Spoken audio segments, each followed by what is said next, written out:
Sebelum membahas vektor lebih jauh, kita perlu menguasai salah satu konsep matematika, yaitu trigonometri. Dan yang kita bahas di sini hanya dasar-dasarnya saja. Untuk konsep yang lebih dalam, kalian akan pelajari di matematika. Apa itu trigonometri?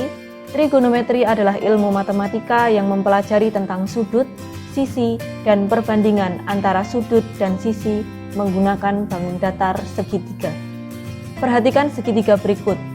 Sisi-sisi segitiga ini kita beri nama X, Y, dan R. Jika salah satu sudutnya kita beri nama sudut alfa, maka sisi X posisinya berada di samping sudut alfa. Sisi Y berada di depan sudut alfa. Dan sisi R merupakan sisi miring segitiga. Dalam mempelajari trigonometri, kita mengenal sinus yang disingkat sin, kosinus yang disingkat cos, dan tangen yang disingkat tan. Sin sudut alfa dapat kita hitung dari Y dibagi R. Dan seperti kita tahu bahwa Y letaknya ada di depan sudut alfa dan R adalah sisi miring segitiga.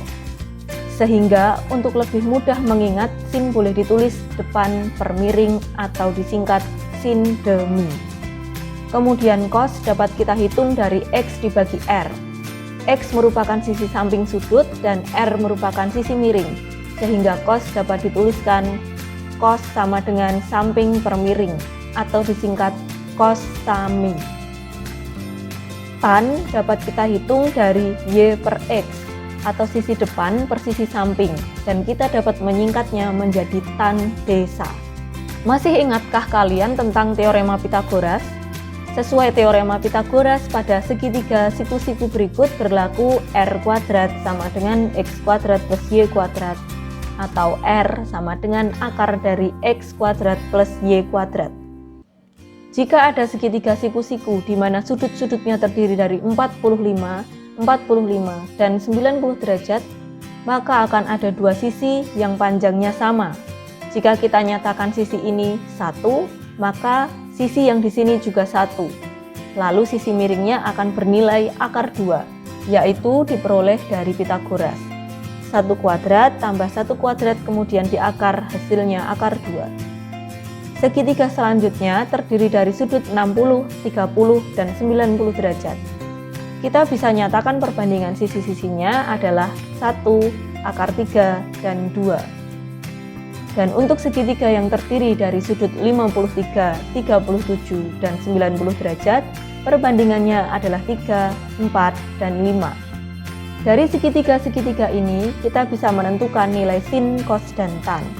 Sebagai contoh, berapakah nilai sin 30? Ingat bahwa sin demi, sin depan dibagi miring. Jika kita pakai segitiga ini, depan sudut 30 adalah 1.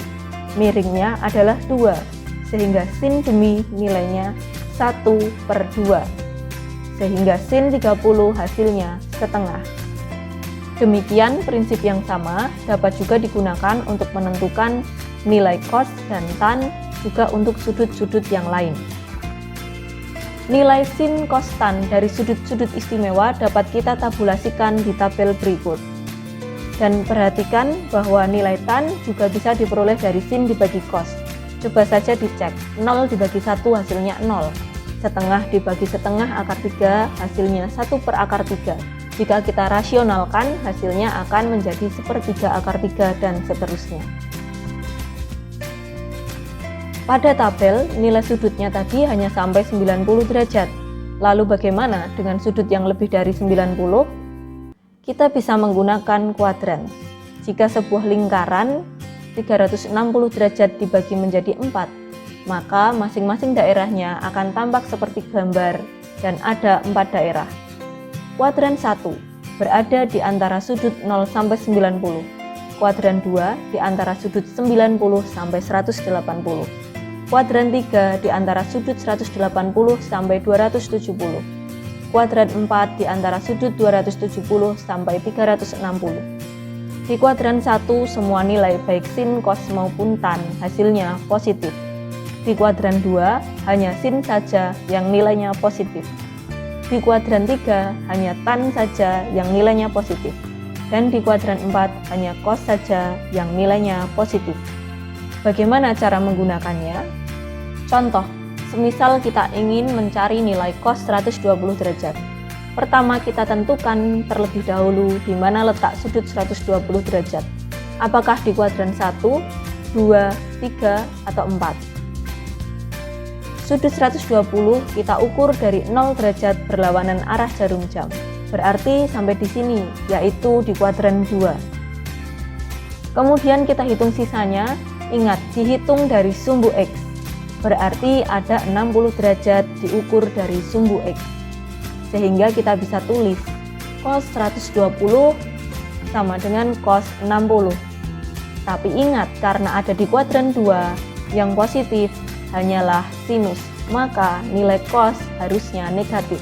Sehingga kita beri tanda negatif menjadi cos 120 sama dengan min cos 60. Cos 60 dilihat dari tabel, hasilnya adalah setengah. Maka kita bisa tulis cos 120 sama dengan min setengah.